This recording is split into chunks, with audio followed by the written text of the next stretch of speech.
नमस्कार, मैं पंकज प्रसून।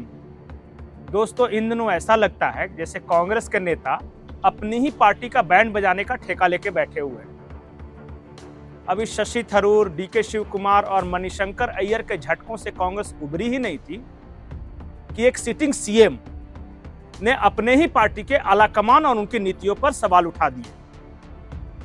मुख्यमंत्री हैं तेलंगाना के, नाम है रेवंत रेड्डी।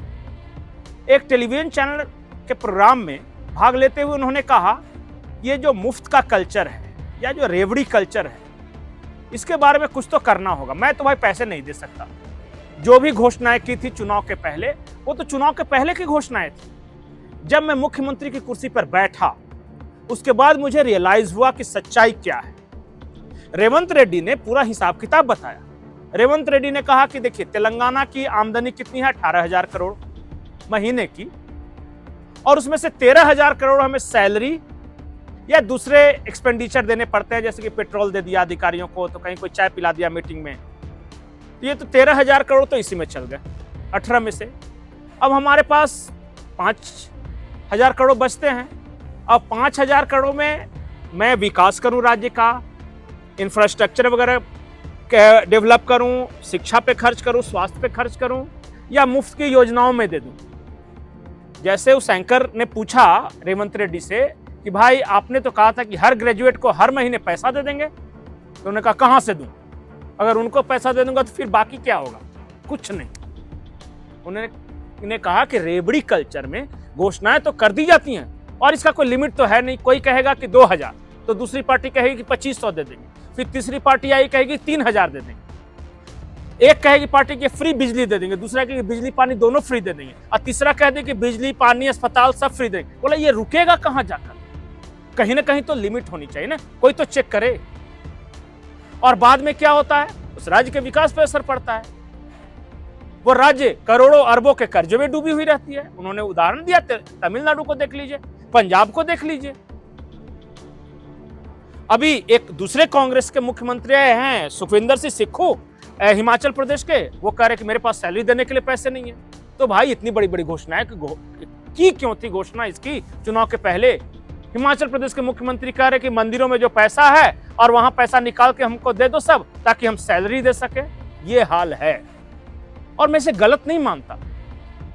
एक और कांग्रेस आलाकमान लगातार बड़ी बड़ी मुफ्त की योजनाओं की बात कर रहा है, उसके सहयोगी दल कर रहे हैं जहां उनकी सरकार। अभी देखिए ना, जिस दिन रेवंत रेड्डी ये बात कर रहे थे, उसी दिन तेजस्वी यादव बिहार में मैया दीदी योजना इस तरह कुछ करके ला रहे हैं कि हर महिलाओं को फ्री में दे देंगे।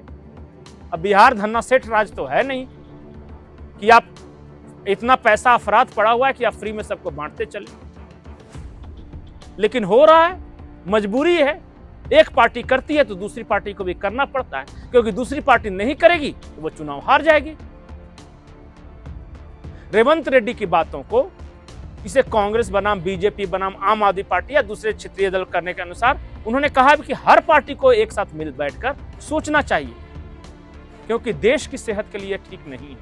क्योंकि आज कोई एक पार्टी कहेगी कि हम फ्री बिजली पानी दिल्ली में दे देंगे, कल को पंजाब में देख रहे हैं, दिल्ली से भी आगे जाके फिर किसी और राज्य में लाडली लक्ष्मी योजना चल रहा है, कोई लाडली बहना योजना। तो कोई ये सिर्फ महिलाओं की बात नहीं है, कोई दिव्यांगों को दे रहा है, कोई नौजवानों को दे रहा है, कोई कह रहा है कि हर नागरिक को दे देंगे। केंद्र सरकार किसानों को बांट रही है। सब कुछ ठीक है, लेकिन आएंगे पैसे कहां से? खर्च करना सबको आता है, कमाना बहुत कम आदमी को आता है। कमाना मुश्किल है, खर्च करना आसान। तो खर्च करने का कंपटीशन है इस देश में, और कमाने वाले को गालियां दी जाती है। निर्मला सीतारमण जी को देख लीजिए, वो बेचारी पैसे बचाते बचाते परेशान है और सब मिलकर उन्हीं पे हमलावर हैं।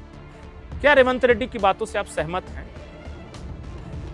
क्या कुछ लिमिट कहीं तो चेक होना चाहिए इस पे कि कौन कहां तक क्या घोषणा कर सकता है? अगर पार्टियां आपस में नहीं कर पा रही हैं, तो क्या दूसरी एजेंसियों जैसे सर्वदलीय बैठक हो जाए, या फिर सुप्रीम कोर्ट का इस तरह फरमान आ जाए कि आप यूं ही फ्री में कुछ भी नहीं बांट सकते? आपको क्या लगता है, उपाय क्या है? और अगर इस तरह अगर फ्री का कल्चर रहा तो देश के इकोनॉमिक सेहत, आर्थिक सेहत पर क्या असर पड़ेगा? अपनी राय कमेंट बॉक्स में जरूर लिखें। नमस्कार।